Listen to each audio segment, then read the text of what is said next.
Welcome back to my channel, Pilates, Chakras, Tarot. Thank you so much for your likes, shares, and subscribes with the revamping of my channel. I really do appreciate all of you.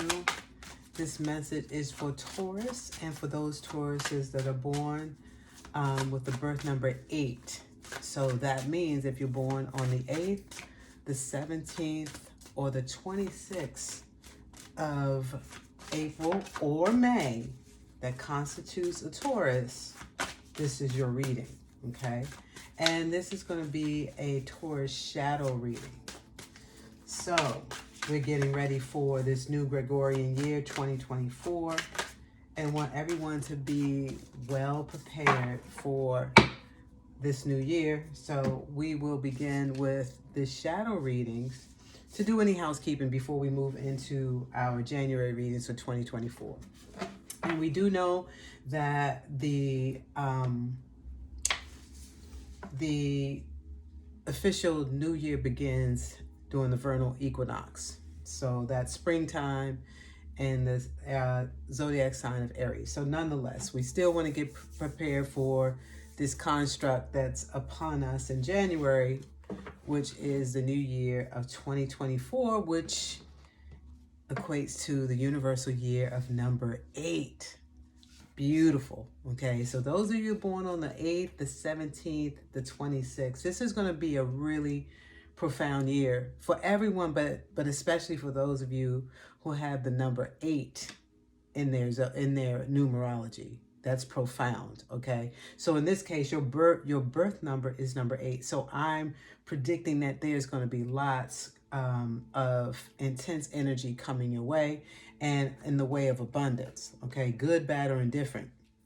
And we do know that Jupiter is in the planet of Taurus, and it's expanding our energy as Taurians. And so you can expect to receive things in abundance, or to experience things in abundance with a magnitude, with a big emphasis, all right? So I want to forewarn number 8 to be very diligent and very prudent about your decisions and the things that you are attracting into your microcosm, because you all can be fanatics to a fault, almost fatalistic to a fault as well.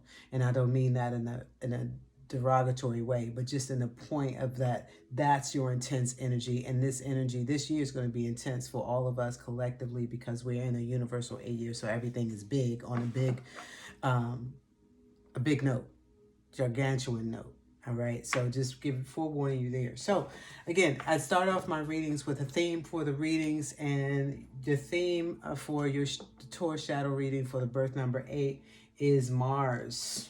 And Mars is a big energy as well. It's that strong energy, that assertiveness, excessiveness, all right? And it says, Mars, your drive, energy, and passion.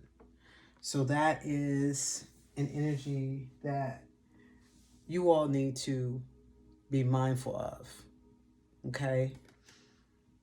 Your drive, your energy, and your passions moving forward for your shadow reading, okay? So that is the energy there. And it makes so much sense, just because the number 8, your drive is going to be intense. Your energy is going to be intense, and so are your passions. Lots of fervor, ardent energy that you're going to be expressing and attracting into your world simultaneously. All right. So just, again, that's why I say be very, very prudent moving into this new year. All right. So let's start off and look at those things that we need to take note of, things that we need to be aware of. If there are cobwebs, gray areas, dark areas that you need to make crystal clear for yourself, let's get going with that. Before we delve into our January readings, I will be doing January readings. They'll probably come more towards the end of the month and the very beginning week of January. Okay, so Mars, card number 26. And how apropos is that? 2 and 6 equals 8. So this is your card. This is very profound. This is hands down a focus. And again, as you listen to my readings so far, my readings are based on the present moment, the current energy that you're in. We're not looking at the past. We're not looking at the future. We're only peeking in towards what we need to work on right here, right now, in the current energy that prepares us for anything that's coming our way. And we're not trying to anticipate what's coming the way. You already know the things, the energy that is on the horizon. Even if you look into your natal chart, and I highly recommend everybody that you look into your natal chart to see where the planet placements are for you, especially in your house of Taurus. Okay, see what that energy is. Know thyself. Okay, it's really, really big on knowing thyself. So let me not belabor the point. Let me just go ahead, because we're going to continue to hash out this message. All right. So card number 26. So card number 26. Drive, energy, and passion. Mars is the cosmic divine masculine and loves to initiate action, lead, compete, and come out on top.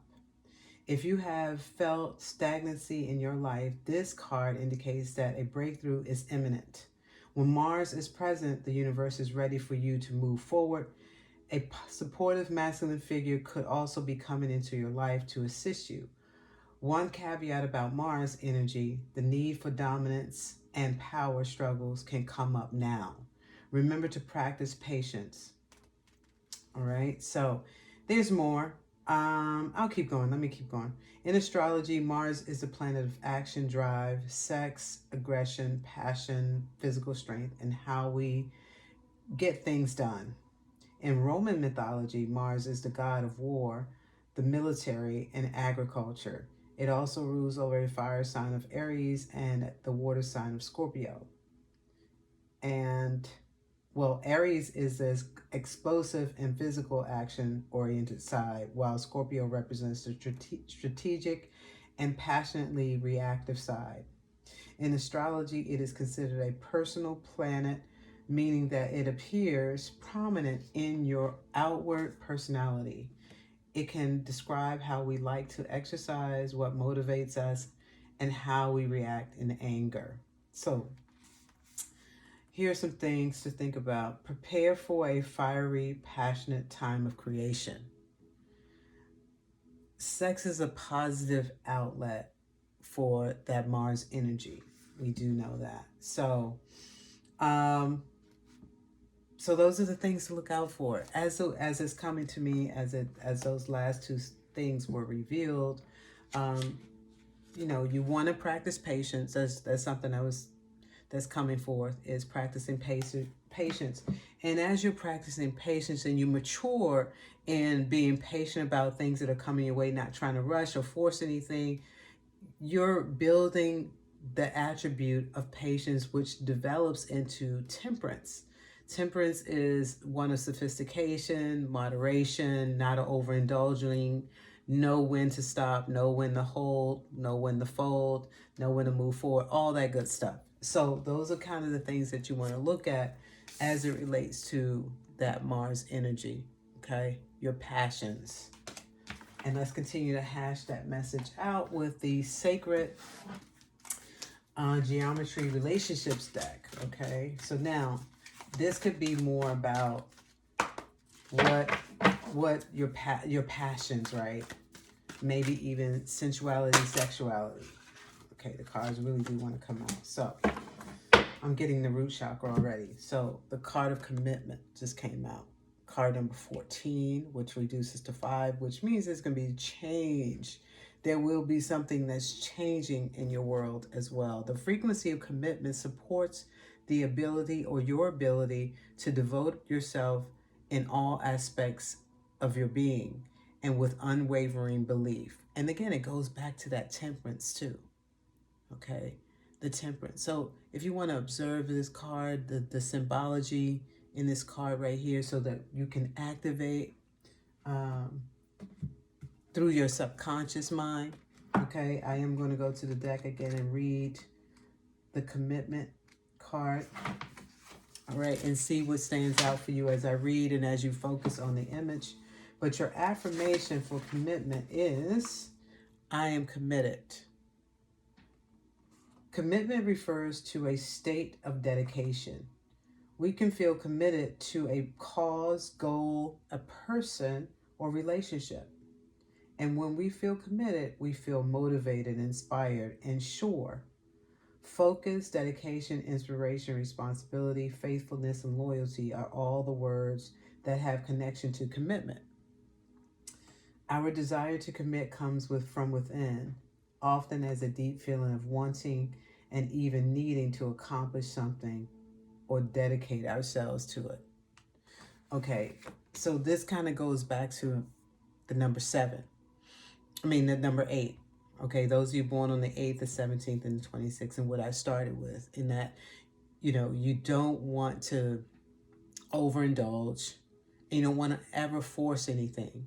So don't get to the point of allowing your intense energy to force you to do anything or to feel desperate for anything, because those things can be fatalistic. They can also be fanatical, right? So you don't want to tap into that sort of commitment or that sort of energy. If you're committed, and if it's about a relationship, you don't want to be in a relationship where you're forcing someone to be with you. You're trying to force a commitment and the person's not there on the same level with you. Everything should be in harmony, but you are committed. Now, on the opposite end of that, on the flip side, is that perhaps it is time for you to make that commitment. All right, step away from things that maybe that you're overindulging in. The lack of patience, the lack of the lack of patience, or being jaded by certain aspects in your world, overindulging. Okay, so that's also, there's always a flip side to this, to the readings, just because it just depends on the energy that you're in. And as I mentioned, the root chakra is standing out for me, so therefore maybe there's something you need to look at: how you are living, how you are surviving, self-preservation. All right, do you feel in a non-committal relationship what makes you feel unstable? All right, so I'm just going to ring the chakra bell, and you can think about those questions. And take a deep breath. Inhale. And exhale it out. Inhale again. And exhale it out. And so it is. Also, in the card that's standing out for me, splashes of yellow and also the deep blue. No, I was going for the crown chakra, so perhaps the crown chakra is something that you need to hear. Very powerful, deep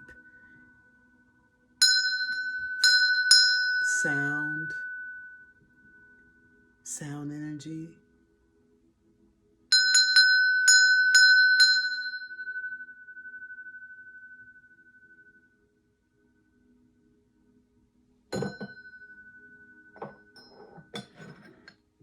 And once again, so mote it be. So there is your commitment there, and we're gonna go ahead and hash this message out from the Rider-Waite deck as well. All right, because I feel like there's more. So right now we have on the table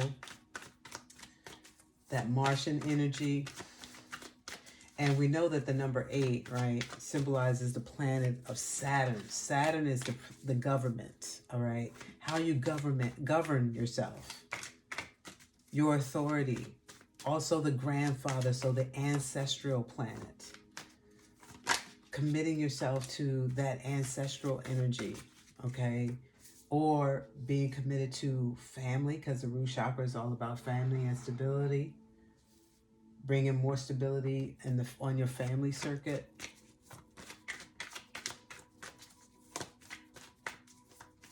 All right. Also, Saturn is associated with karma.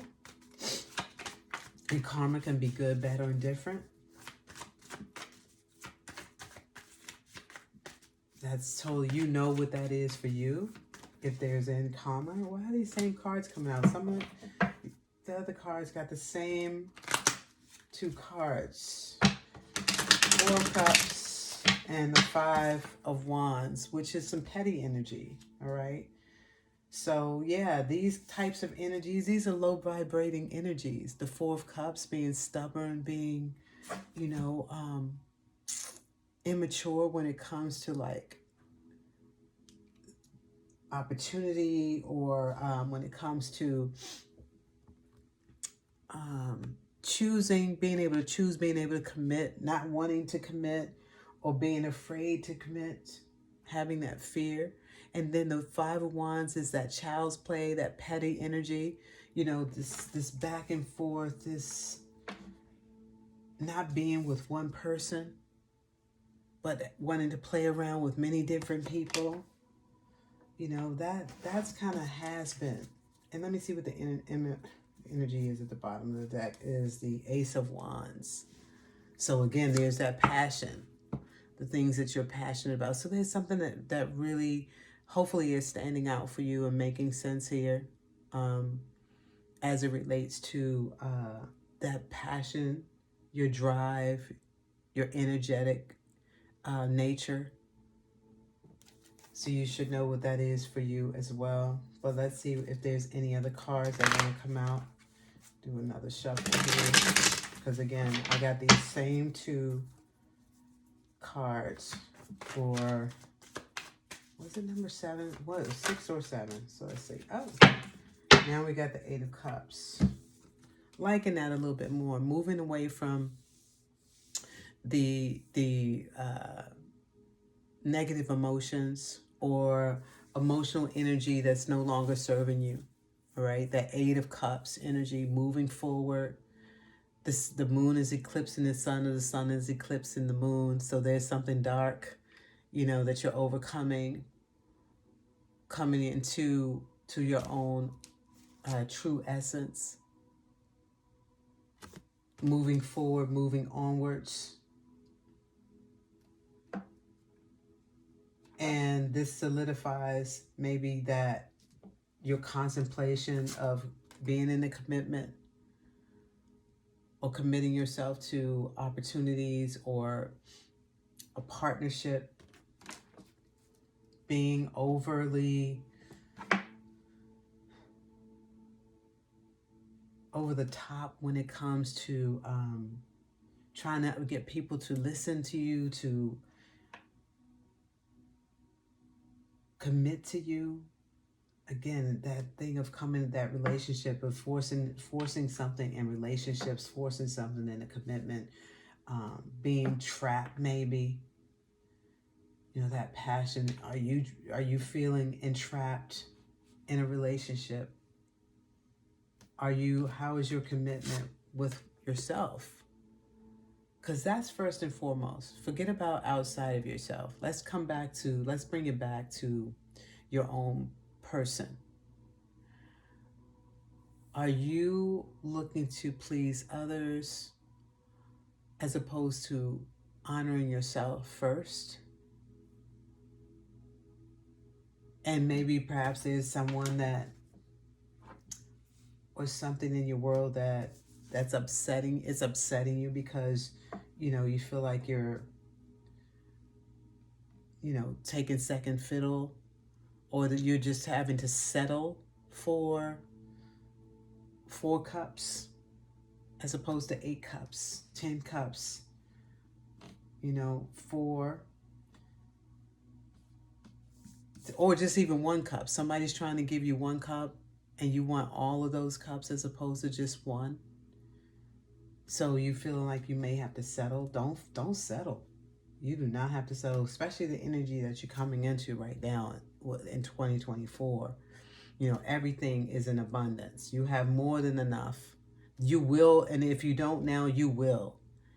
And again, it's really about your choices, the decisions that you're making for yourself at this moment in time, because this is a shadow reading. So let me see. I think I want to keep going. Let me just continue to just see what the Rider-Waite deck has to offer here. Because now you're moving on. You don't like what you're getting. It doesn't feel good to you. It doesn't feel like you want to commit to it. And you really want to feel, convicted by any commitment. Because of your passion, because of your drive, because of your intense energy. And you're strong enough to deal with anything, getting rid of anything and walking away from anything. Here's that 9 of Cups. A lot of cups. You don't have to settle. You were given 1, and then there was 3. You were given 8, and now there's 9. Wish fulfillment is coming. So in this new year, in the year of 2024, your wishes will be fulfilled. So don't settle. Don't settle for the child's play. No need. Because again, on the bottom of the deck was the Ace of Wands. So and the aces are gifts. So your passions, you're going to be living your dreams. And you're going to have the drive and the vitality to pursue it. And it's going to bring about commitment for you. It's going to bring about that commitment. You're going to be willing to commit. It's going to be hands down. You don't have to second guess it. It will be very evident. You don't have to force it, any of that. It's just going to be, you'll know it's yours. You don't have to, again, no need to reiterate. No need to self-doubt. The frequency of commitment supports our ability to devote ourselves in all aspects of our being. So just be committed to your dreams. Just be committed to your passion. Nothing else. Don't focus on anything else. Everything else is going to come through in abundance. In abundance. So let's see what the last communication is for you. Number 8. Those of you born on the 8th, the 17th, or the 26th. All right. What is the last message? A lot of feelings here. A lot of emotions. Again, another 8, feelings. 17 reduces to 8. Okay. So let's see, what else? We got 8 here, the Mars card. We got a few 5s on the board.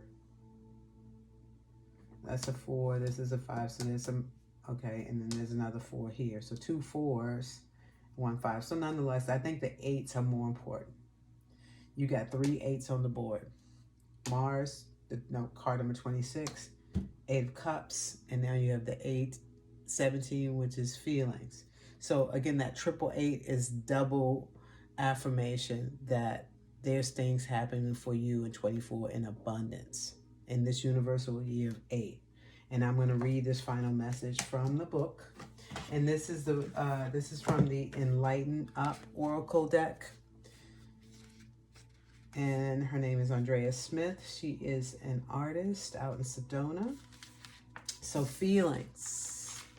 That song coming to my head right now, that clairaudient. Feelings, nothing but feelings.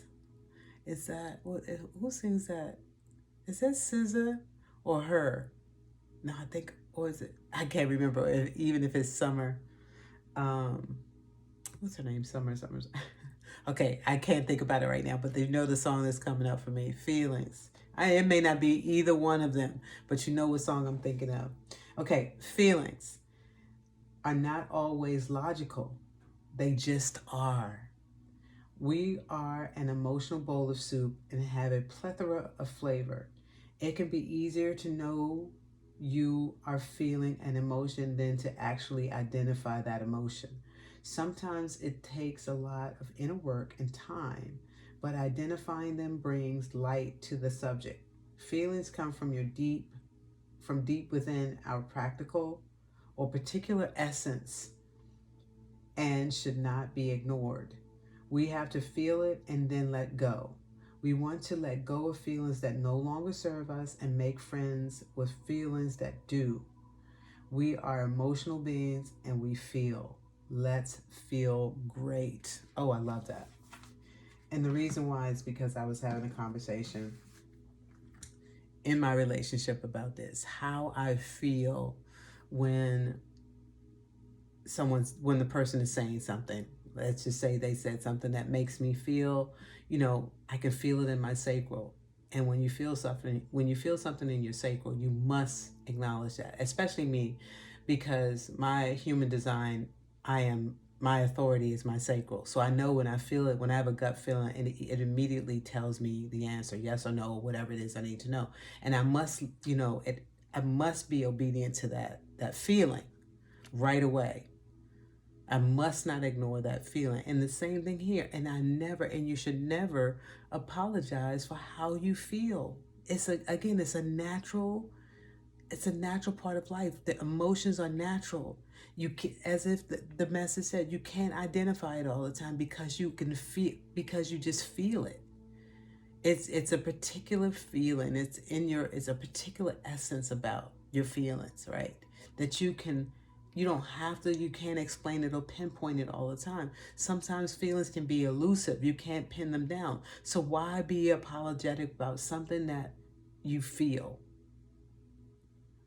And there's something also about feelings, non-violent communication, right? One of the ways, and when I say non-violent communication, it's communication where you're not putting anybody on the defense, or you're not on the defense. You're not offensive, and that person's not on the offense. You're communicating.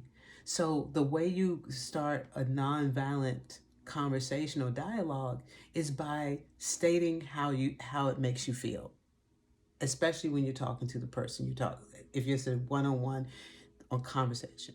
You can say, okay, well, this made me feel like that. Which you can repeat what was said, or you can repeat what was done, and then say, it made me feel like this, or whatever you feel. Explain that. And then allow that person to respond, and you get to hear that person out. Now, you will know if that person heard you or not, because if they start saying something that you question, well, what did you hear? You may want to ask them, what did you hear me say? Especially if you don't feel like the answer or the response you're getting makes sense based on what you just said, and explaining to the person about your feelings, right? So you want to make sure that the person repeats back to you what they heard you say. Now, when that person repeats back what you said or what they heard you say, if it's something that you did not say, then you need to reiterate what you said and get that person to say it back to you even. And when they say it back to you, now you can have a conversation, okay? Because then their response must be based on what they heard you say, and understanding exactly how you feel. And that way you get to the bottom of a lot of these miscommunications, the dialogues that we have where people are actually not listening. They're only hearing what they want to hear. And so if you're true, like I said, as Taurus, we're very hard at work right now. We're getting stuff right. We're living on purpose.